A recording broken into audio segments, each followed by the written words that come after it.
Very good afternoon दोस्तों। 12 March video number 2 ID का chapter number 2 Indian economy 1950 to 1990। चार ऐसे टॉपिक जो आपको भूलने नहीं है। Green revolution, land reform, import substitution, subsidy से रिलेटेड एक क्वेश्चन। ये चार आपको टॉपिक भूलने नहीं है। क्लियर है? चलिए शुरू करते हैं दोस्तों। सबसे पहले goals of 5 year plan. Growth है सबसे पहला प्लान। ग्रोथ का मतलब होता है दोस्तों, ग्रोथ का मतलब होता है आपको स्टॉक मेंटेन करने का पड़ेगा प्रोडक्टिव कैपिटल का, जिससे वेस्टेज कम हो। आपको सपोर्टिंग सर्विसेज बढ़ानी होंगी। सपोर्टिंग सर्विसेज मतलब ट्रांसपोर्टेशन, पावर जनरेशन, ये सारी चीजें। और सबसे इंपॉर्टेंट, आपको एफिशिएंसी किसकी बढ़ानी होगी? प्रोडक्टिव कैपिटल और सर्विसेज की, जिससे आप इनपुट एफिशिएंट बन पाए। आगे चलते हैं। देखो, जीडीपी या फिर गुड्स एंड सर्विसेज की अवेलेबिलिटी अगर बढ़ेगी ना, तो ज्यादा अच्छी और वेरिड लाइफ लोग जी पाएंगे। वेरिड लाइफ और अच्छी लाइफ का मतलब ये होता है कि अगर जीडीपी बढ़ता है तो ज्यादा से ज्यादा लोगों तक गुड्स एंड सर्विसेज की अवेलेबिलिटी बढ़ पाएगी, जिसकी वजह से उनके पास चॉइसेस बढ़ जाएगी कि यार ये भी गुड्स है, ये भी गुड्स है। क्लियर हो गया?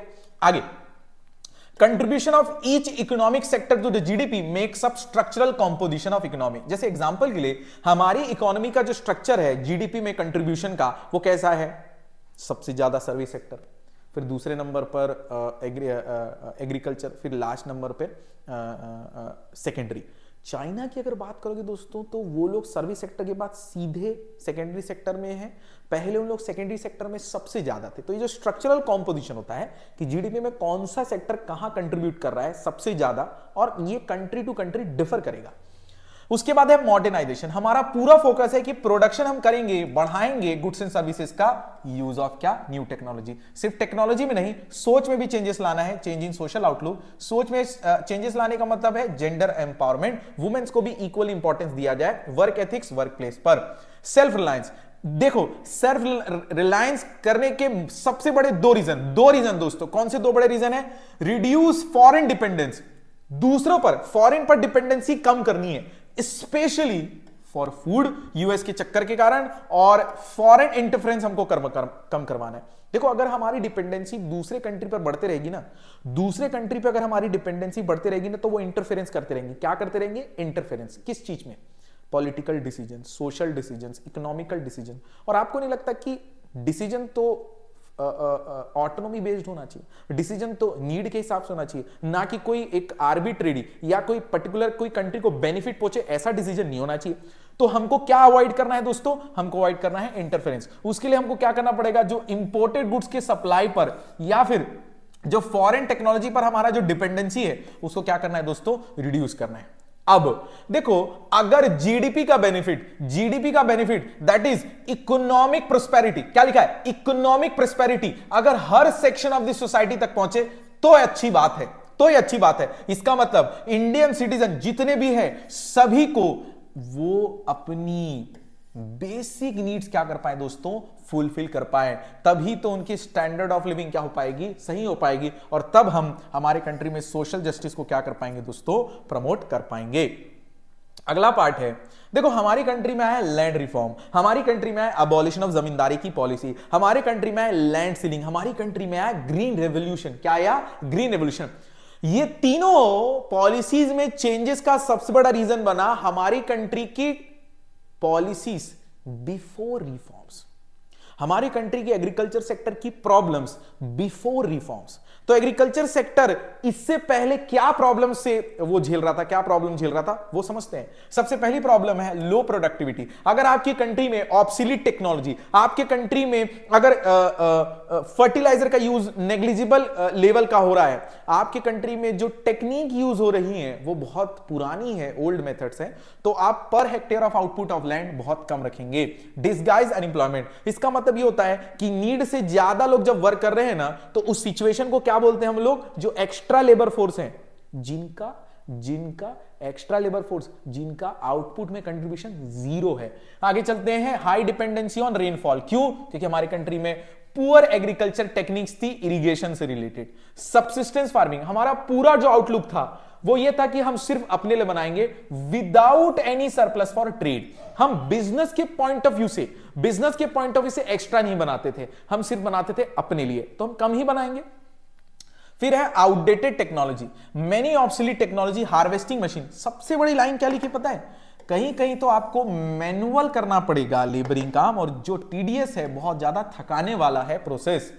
Conflict between tenant and landlord, मैं आपकी खेती में आके काम कर रहा हूं और मैं अगर आपको मेहनत करके दे रहा हूं तो कुछ तो आउटपुट में मेरा भी कंट्रीब्यूशन बनता है, कुछ तो मेरा भी शेयर बनता है, लेकिन आप मुझे कुछ नहीं दे रहे हो, जिसकी वजह से हमारे बीच क्या चल रहा है दोस्तों? झगड़ा। और स्मॉल लैंड होल्डिंग्स का मतलब ये होता है, अगर आपकी लैंड होल्डिंग का ओनरशिप जो शेयर है वो बहुत छोटा होगा और स्कैटर्ड होगा, तो आप मैनुअल लेबर ही कर पाओगे, आप मशीन का प्रयोग नहीं कर पाओगे। इन सारी प्रॉब्लम्स की वजह से land reform, that is agriculture की पॉलिसीज में चेंजेस लाए गए। सबसे पहला चेंजेस लाया गया दोस्तों, लैंड रिफॉर्म का मेन मोटिव था ओनरशिप ऑफ लैंड होल्डिंग। एक चीज ध्यान से समझो, लैंड रिफॉर्म से आप प्रोडक्टिविटी नहीं बढ़ा सकते, आप सिर्फ क्या लेके आ सकते हो दोस्तों? इक्विटी। क्या लेके आ सकते हो दोस्तों? इक्विटी। आप लैंड रिफॉर्म से क्या नहीं ला सकते? प्रोडक्टिविटी नहीं बढ़ा सकते। तो कैसे लाया गया? हमने सबसे पहले जमींदार सिस्टम्स को हटाया। ये जो जमींदारी है, अब ध्यान से समझो हायरार्की कैसे चल रही थी।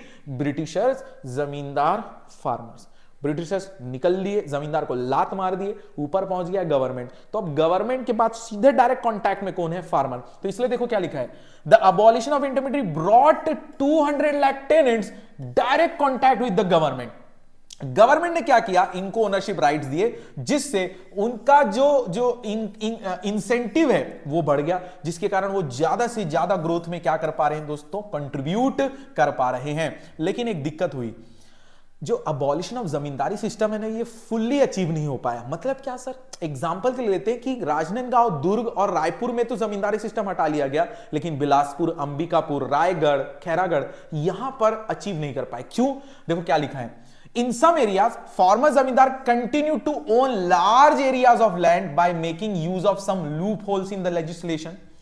इन सम केसेस कई कई जगह तो टेनेंट्स को हटा दिया गया और खुद सेल्फ, उन्होंने, जमींदार ने खुद को क्या क्लेम कर दिया दोस्तों? Self cultivator. Even after getting the ownership of land, agriculture labourers, कौन से वाले? पुअर लोग अभी भी अपना बेनिफिट लैंड रिफॉर्म से नहीं उठा पा रहे। क्यों पता है? सबसे बड़ा दिक्कत यह है कि अगर आपके पास लैंड की ओनरशिप आ भी गई है, तो आपको इन्वेस्ट करने के लिए, फर्टिलाइजर यूज करने के लिए, अगर दूसरे टाइप की टेक्निक यूज करने के लिए आपके पास पैसे नहीं है, तो सिर्फ इक्विटी से कुछ नहीं होगा, प्रोडक्टिविटी भी बढ़ानी होगी। लेकिन उससे पहले हमको डिस्कस करना है land ceiling, fixing the specified limit of land, जो एक इंसान ओन कर सकता है, जो उससे स्पेसिफाइड लिमिट से जो बियॉन्ड होगी, वो पर्टिकुलरली एक इंसान की जो है वो हम ले लेंगे। कौन? गवर्नमेंट। और ये किसको अलॉट किया जाएगा दोस्तों? लैंडलेस कल्टीवेटर या स्मॉल फार्मर्स को। लैंड सीलिंग की पॉलिसी को भी चैलेंज किया गया। कैसे चैलेंज किया गया? देखो, delay time was used by them to get the land. सबसे इंपॉर्टेंट लाइन देखो क्या लिखा है, registered in the name of close relative thereby escaping from the legislation. Escaping from the क्या लिखा है? लेजिस्लेशन। लेकिन एक क्वेश्चन आया है, क्या सर लैंड जो रिफॉर्म है क्या वो सक्सेसफुल हुआ? बिल्कुल हुआ दोस्तों। कहां कहां? केरला, वेस्ट बंगाल, लेकिन did not have same level of commitment. तो बाकी स्टेट्स की जो गवर्नमेंट है ना, वो उतना ज्यादा एंथुजियास्टिक होकर काम नहीं कर रही थी लैंड रिफॉर्म को अप्लाई करने के लिए। Green revolution, it is a large increase in the production of food grain due to क्या लिखा है? यूज ऑफ HYV और मिरेकल सीड। ये ही हुआ दोस्तों, इस पीरियड को ही क्या बोलते हैं? Green revolution. अब एक चीज ध्यान से समझो, 1969 खरीफ सीजन में फर्स्ट टाइम हमने ये प्रोग्राम यूज किया। कौन सा प्रोग्राम दोस्तों? High yield variety programme. लेकिन एक प्रॉब्लम है, इंडियन फार्मर्स को अगर ग्रीन रेवोल्यूशन यूज करना है तो उन्हें तीन चीजें चाहिए। सबसे पहले मस्त वाली इरिगेशन फैसिलिटी जिस पे रिलाय कर पाए, अच्छा खासा फाइनेंशियल रिसोर्सेज जो उन लोग किसको परचेस कर पाए? इनपुट्स और फर्टिलाइजर परचेस करने के लिए। सर कोई भी फार्मर ग्रीन रेवोल्यूशन में क्यों जाना चाहेगा? क्यों उसे HYV सीड, क्यों उसे फर्टिलाइजर, क्यों उसे केमिकल फर्टिलाइजर परचेस करना चाहिए? क्यों उसे अपने पैसे को जो सेविंग है ग्रीन रेवोल्यूशन में खर्च करना चाहिए? सबसे पहला बेनिफिट है मार्केटेबल सरप्लस। अब उसके पास प्रोडक्टिविटी बढ़ने की वजह से, फर्टिलाइजर की वजह से वो एक लैंड से जितना पहले उगा पा रहा था उससे ज्यादा उगा पाएगा, जिसके कारण वो एक्स्ट्रा प्रोड्यूस है उससे मार्केट में क्या कर पाएगा दोस्तों, बेच पाएगा after meeting that their own consumption requirement. दूसरा है गवर्नमेंट को इससे फायदा होगा, क्या है ना, जो एक्स्ट्रा सरप्लस है, जो जैसे किसी साल मॉनसून अच्छा हुआ, किसी साल वेदर कंडीशन अच्छी रही, फेवरेबल कंडीशंस थी, तो उसके कारण सरप्लस स्टॉक आ गया। इस सरप्लस स्टॉक को उन लोग क्या यूज कर सकते हैं, कहां पर, शॉर्टेज के टाइम पे यूज कर सकते हैं। कौन दोस्तों, गवर्नमेंट। और बेनिफिट टू द क्या लिखा है, लोअर इनकम ग्रुप। क्या होगा, फूड ग्रेन अगर ज्यादा सप्लाई होता है मार्केट में तो जिस चीज की सप्लाई बढ़ती है उसका प्राइस गिरता है। अब जब उसका प्राइस गिरेगा दोस्तों तो ये किसको फायदा होगा, लोअर इनकम ग्रुप को। क्यों, क्योंकि असेंशियल गुड्स के जो प्राइसेस है वो क्या हो जाएंगे, कम हो जाएंगे। Their prices declined relative to their items of consumption. आगे, लेकिन ग्रीन रिवॉल्यूशन में कुछ प्रॉब्लम भी है। सबसे पहली प्रॉब्लम है रिस्क ऑफ पेस्ट अटैक। क्या होता है, ऐसे लैंडलेस लेबरर्स जो दूसरों के खेती में काम कर रहे हैं, प्लस ऐसे लेबर जिनके पास स्मॉल लैंड होल्डिंग है, अगर उन्होंने पेस्ट अटैक करवा लिया in order to have much more production, और अगर उन्होंने ज्यादा पेस्ट अटैक करवा लिया तो दे कुड लूज एवरीथिंग, क्योंकि उनके पास स्मॉल लैंड होल्डिंग है। तो इसमें क्या लिखा है, there was a risk that small farmer who adopted this technology could lose everything in the pest attack. And सबसे बड़ी प्रॉब्लम, ये जो ग्रीन एवोल्यूशन है ना, ये बांट रहा है लोगों को कि मैं तो ग्रीन एवोल्यूशन यूज कर रहा हूं, तू ग्रीन एवोल्यूशन यूज नहीं कर रहा है, मैं तो ग्रीन एवोल्यूशन से फायदा उठा पा रहा हूं, तू नहीं फायदा उठा पा रहा है। जिसकी वजह से सबसे बड़ी प्रॉब्लम हुई कि लोगों के बीच एक ग्रुप बन गया, small farmers and big farmers, जिसके कारण इनकम की डिस्पैरिटी बढ़ने लग गई। क्योंकि ये सिर्फ कौन उठा पा रहा है दोस्तों, फार्मर्स ही अफोर्ड कर पा रहे हैं। इससे रिलेटेड एक टॉपिक है सब्सिडी वाला।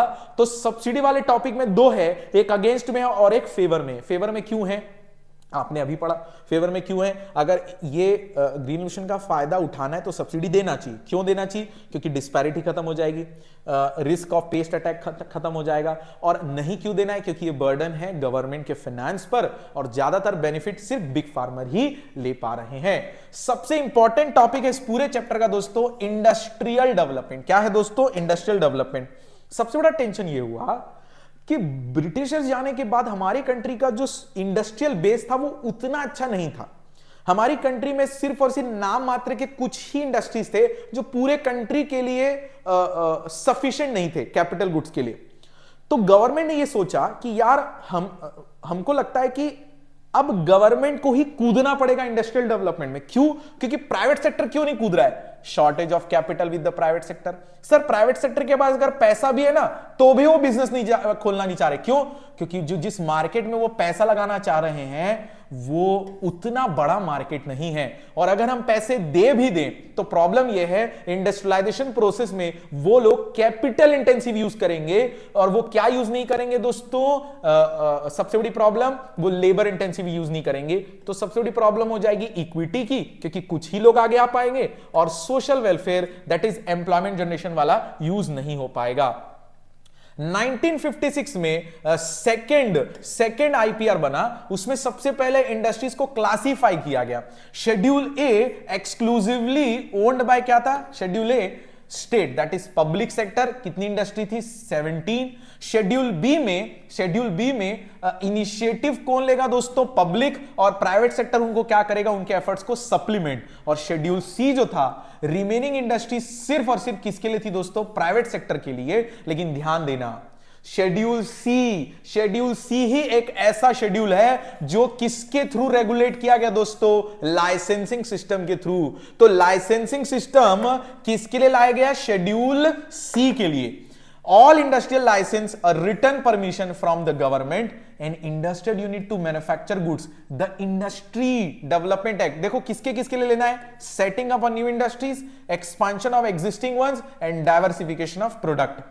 तो लाइसेंसिंग में लिखा क्या था सर, मतलब उस लाइसेंसिंग सिस्टम में लिखा क्या था, सबसे पहले आपको सबको लाइसेंस लेना पड़ेगा। गवर्नमेंट से आपको लाइसेंस लेना पड़ेगा, अनलेस आपको कोई भी काम अलाउ नहीं होगा।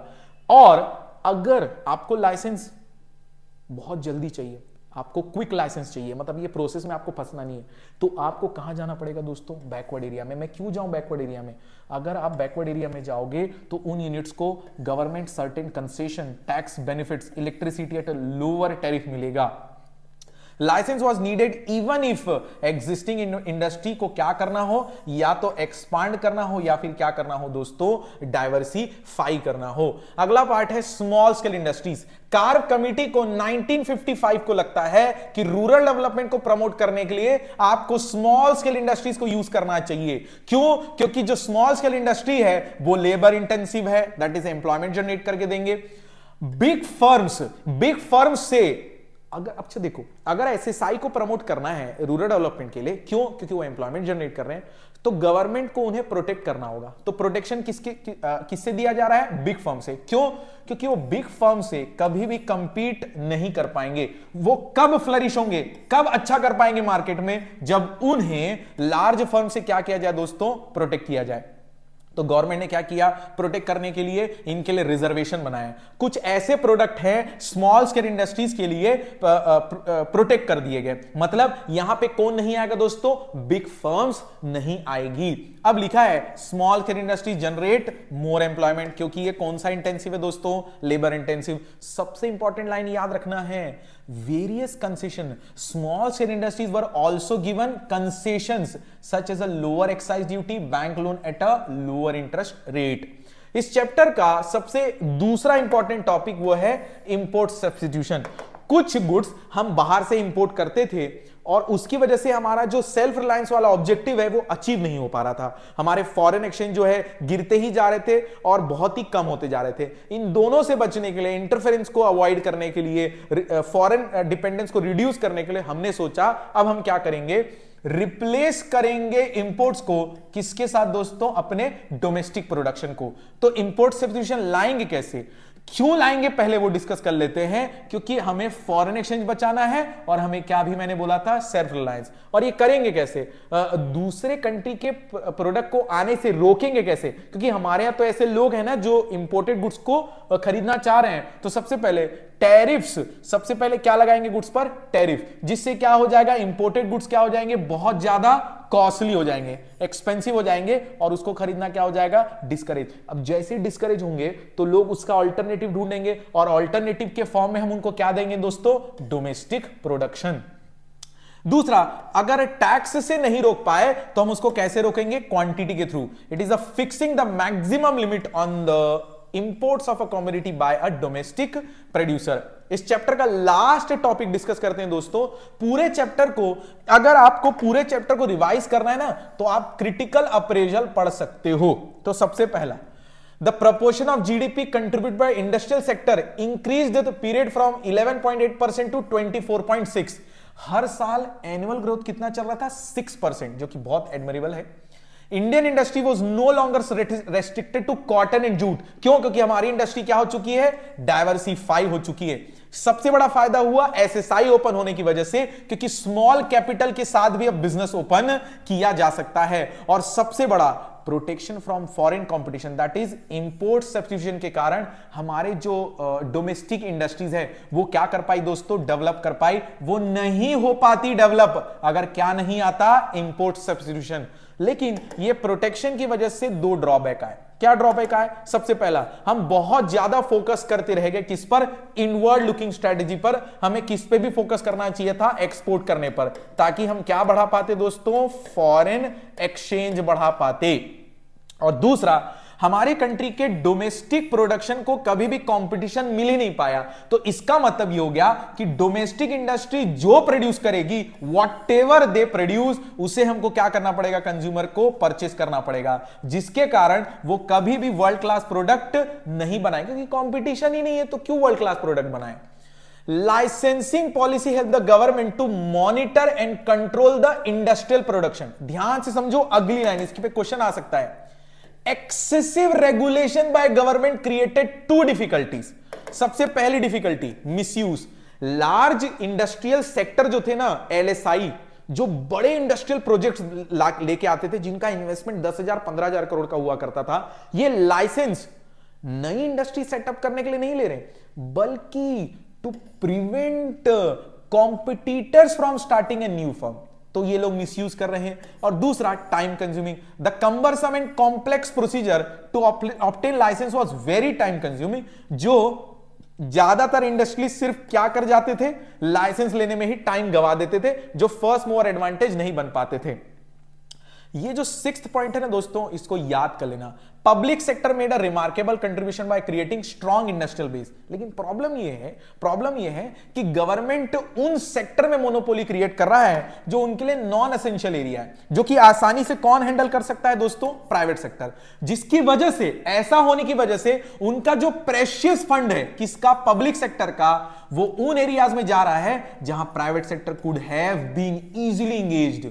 Many public sector firm also incurred huge losses, but क्योंकि उनको बंद नहीं किया जा सकता, क्योंकि उनको बंद करना मतलब गवर्नमेंट को अपना डिसीजन बंद करना, अपना जो डिसीजन लिया है उसको बंद करना, जो उनके लिए बहुत बहुत ज्यादा दिक्कत है from the point of view red tapism बोल लो या ब्यूरोक्रेटिक डिसीजन के कारण बोलो। The monopoly of public sector in such non essential area was criticised by many scholar according to them. ध्यान से समझो क्या लिखा है, role of public sector should be limited to strategic areas, मतलब नेशनल डिफेंस हो गया, और प्राइवेट सेक्टर को अपॉर्चुनिटी देना चाहिए नॉन एसेंशियल एरिया में। According to some economists, public sector is not meant for earning profit but to promote welfare of the nation। तो उनको क्या करना चाहिए, उनको कंट्रीब्यूशन करना चाहिए वेलफेयर में, ना कि किधर उनको करना चाहिए, प्रॉफिट की तरफ, या प्रॉफिट की तरफ ज्यादा सोचना चाहिए। ये था दोस्तों चैप्टर नंबर 2। थोड़ा एक्स्ट्रा टाइम लगा होगा, लेकिन इस चैप्टर में हमने ऑलमोस्ट हर चीज कवर कर ली है। अब हम लोग 2 बजे मिलेंगे दोस्तों चैप्टर नंबर 3 LPG के साथ।